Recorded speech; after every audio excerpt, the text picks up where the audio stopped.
स्वच्छता में नंबर 1 कहलाने वाला इंदौर आज गंदे पानी से हुई मौत पर सवालों के घेरे में है। भागीरथपुरा में डायरिया से एक बुजुर्ग की जान चली गई। 150 से ज्यादा लोग बीमार हैं, लेकिन नगर निगम और जल प्रदाय विभाग अब भी सफाई में जुटा है।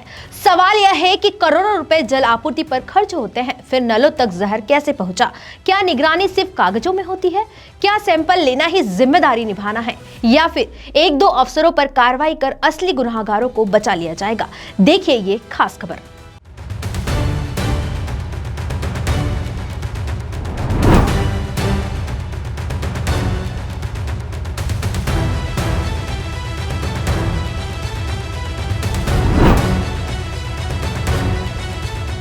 इंदौर के भागीरथपुरा इलाके में डायरिया से एक बुजुर्ग की मौत ने नगर निगम, जल प्रदाय विभाग और जिम्मेदार जनप्रतिनिधियों की कार्यप्रणाली पर बड़ा सवाल खड़ा कर दिया है।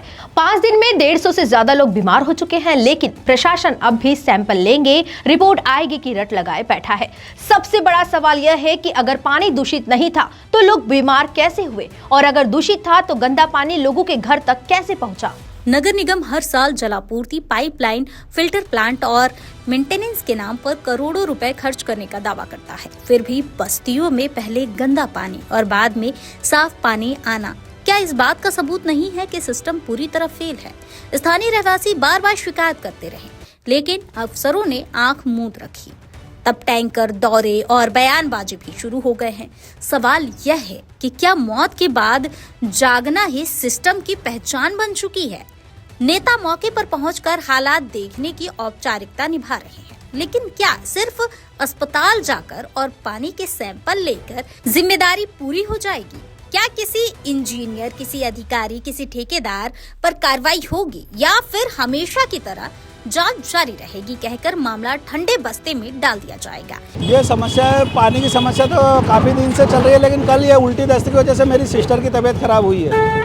तबीयत खराब हुई और 1-1.5 घंटे में उनकी डेथ भी हो गई है। और आज दोपहर के पेपर में गलत खबर छपी है कि वो 1.5 साल से बीमार थे, जबकि वो केवल 1 घंटा ही बीमार रहे। उनको उल्टी दस्त हुए और 1-2 घंटे के अंदर वो उनकी डेथ भी हो गई। मैम, जो ये लाइन जल प्रदाय की है, इसमें बताया जा रहा है ऐसा कि आशंका व्यक्त की जा रही है। तो हम आज जो सर्वे चल रहा है, हम वही ढूंढने की कोशिश कर रहे हैं कि हमें सोर्स मिल सके। सोर्स मिल के, और मान लीजिए ऐसा लगता है कि कहीं लीकेज है, ड्रेनेज है।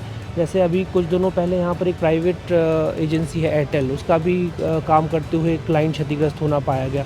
तो जांच का विषय आज हम उसकी पड़ताल कर रहे हैं। जैसी उसका पुख्ता होगा वो आपसे हम शेयर करें। यह भी बड़ा सवाल है कि अगर सिर्फ निचले स्तर के कर्मचारियों पर कार्रवाई हुई तो क्या इससे भ्रष्टाचार खत्म हो जाएगा? जो पैसे निगरानी, शुद्धिकरण और रख रखाव पर खर्च होने थे, वे आखिरकार गए कहाँ? भागीरथपुरा में यह घटना सिर्फ एक बस्ती की नहीं है, यह इंदौर की जल व्यवस्था की असल तस्वीर है। अगर आज भी जिम्मेदारों से जवाब नहीं मांगा गया तो कल किसी और इलाके में यही कहानी दोहराई जाएगी, और फिर अफसर कहेंगे हमें जानकारी नहीं थी। अब सवाल साफ है कि सिर्फ सैंपल लेंगे या सिस्टम साफ करेंगे? देखिए, अभी 66 लोग भर्ती हैं, 66 लोग भर्ती हैं अभी, और डोर टू डोर यहाँ 22 डॉक्टरों की टीम मोहल्लों में बैठी हुई है। कहीं से भी कोई शिकायत आती है, प्राइमरी इलाज यहीं पर हो रहा है। ये संजीवनी क्लिनिक पे भी 24/7 डॉक्टर्स और पैरामेडिकल स्टाफ है, मेडिसिन है पूरी। सारे हॉस्पिटल इस इलाके के जो भी हैं आसपास के, सबको सूचना कर दी गई है कि भागीरथपुरे का कोई भी व्यक्ति यदि आपके यहाँ आए तो हमको सूचित करें और उनके इलाज का कोई खर्चा नहीं ले, हमको हमारी जानकारी दें। सर, मौत के आंकड़े कंफर्म नहीं हो पा रहे सर अभी तक? अभी 2 या 3 है, अभी 2 या 3 है। कल हम जिन बाबा को देखने गए थे वो पहले से भी बीमार थे, काफ़ी उनकी उम्र थी, और अभी डिहाइड्रेशन भी हो गया, शायद उनकी भी डेथ हो गई।